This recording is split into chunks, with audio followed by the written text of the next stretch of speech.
So I'm here today with Dr. Mark Prince, who goes into schools and talks to young people about how to, I guess your job is how to teach young people to identify who they are and in turn produce a different behaviour and attitude towards life. And you use that in the context of knife and gun crime, which I think is excellent. I think it's one of the current issues that are going on, but I think my passion is about teaching young people that you can live your life on your terms by your design. You're in charge by the decisions that you make, and to understand how you think, and so we can start developing that mindset that brings about great results and gets your goals.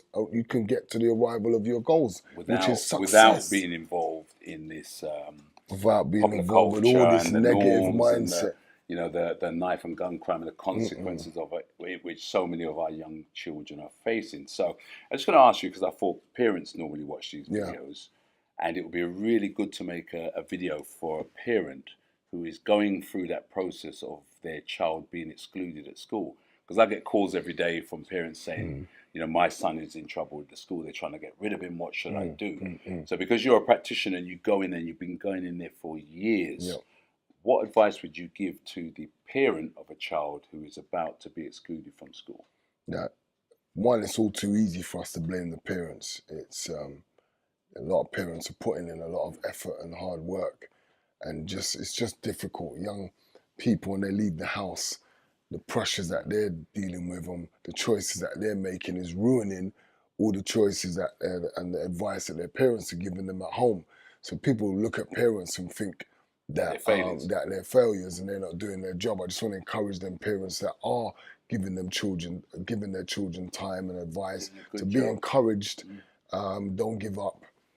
I've found that prayer has helped a great deal in for me when I've been because I don't watch my kids 24/7. So I have to pray when they're out of my sight, and I'm sure a lot of parents out there are believers in prayer because they also have this fear that something could happen to their young person. But in terms of actually practically doing something, I would say don't ignore the signs as things are happening before, not doing homework, getting detentions a lot, getting told off a lot, being put in isolation, seclusion. Sometimes parents are so busy getting on with what they're doing, that they sort of ignore what is coming to, and it's, so once school starts doing that, it's leading to that point where your child is going to be expelled. And to be honest, there's so many parents out there who say, that's just how he is, that's just how they are, that's how my child is. And I never believe that narrative. It's wrong, because that's just setting your child up for failure. But look at that belief. Look at that belief. And if you believe that that's just how he is. You believe that about your child. So what's the school going to say? And that's saying you're taking the power away from your child. You're just letting him believe that's just the way I am. So that means, here's the cards you've been given, take them. No. And don't change anything. You've way more control over your life than that. You can make decisions about what it is you want.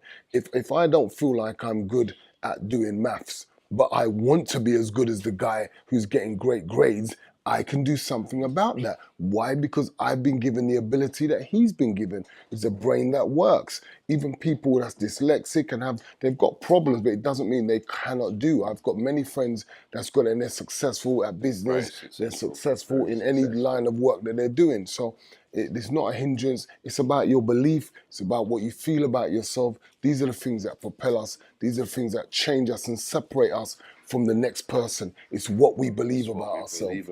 And it's interesting that you say that, because a lot of parents do feel that they are just failing their children. They just don't know what to do, which is why, I came up in a generation where parents did not fail their children. Sometimes they got frustrated and took it out on the children, but they never perceived that they failed their children. Do you understand? They brought them up with the same values as they had in the house, or they got out of the house. You have the same values as us, or you move and leave the house. There was great standards that were set. The standards were different. And the children understood those standards. Now the parents are slightly thinking that the child might be right.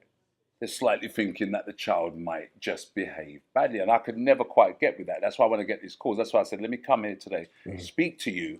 And because you get the same calls, you get the same people reaching out saying, please help me save my child.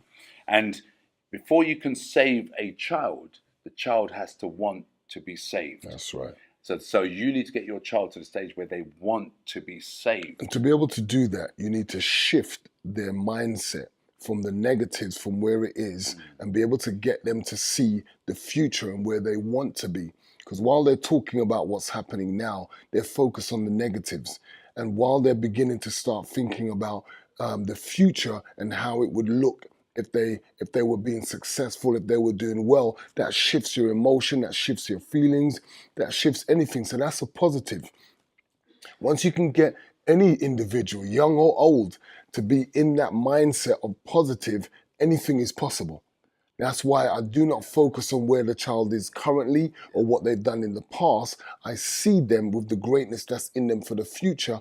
Once I get their eyes focused on the future and how what they could achieve, then I can begin working with them from that point. Because you know one of the principles I work with, and this is parents, if you're listening, one of the principles, my core principles is this, is that the person or the child is never the behaviour. The behaviour is the act that they're doing. You need to find out why your child is acting like that and address the acting. Don't ever say that your child is just like that.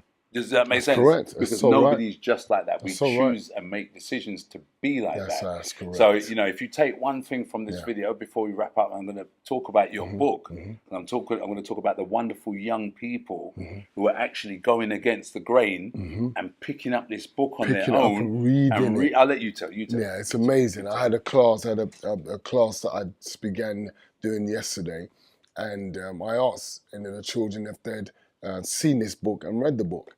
Now the school really helped because the school ordered about 30 of the books. Then they ordered another 30 because the 30 got eaten up so quickly, and all these young people I was told that they were lining up for the book. So about 8 of the members in my class had started reading the book and were continually reading the book.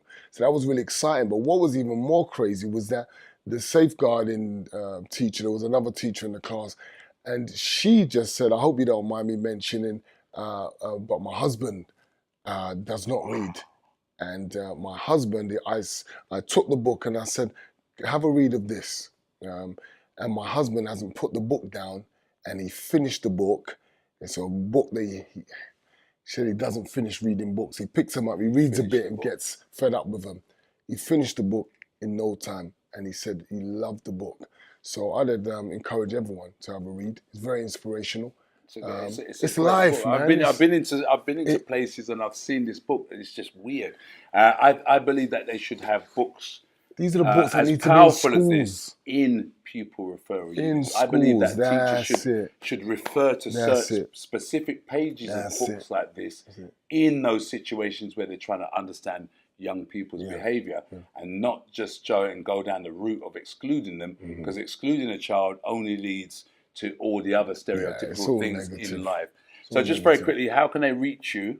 Because you need to be in more schools. That's what I'm saying. Definitely. Mark needs to be in more schools. How can they reach you really quickly if they want to get you in their schools to talk? Just contact the website, thekpf.com. Contact the website, send an email to us, let us know what school, let us know when. We should get the booking form sorted out on there.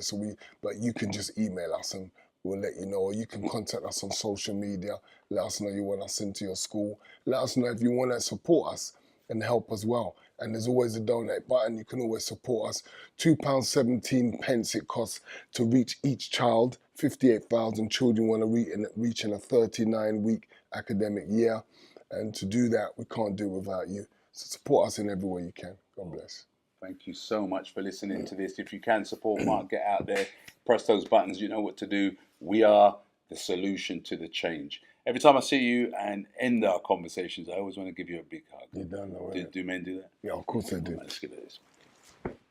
Easy, peace. Keep up the good love for you, my brother. Like you, man. What do you mean, man? There's people like you. Here's the champ right there.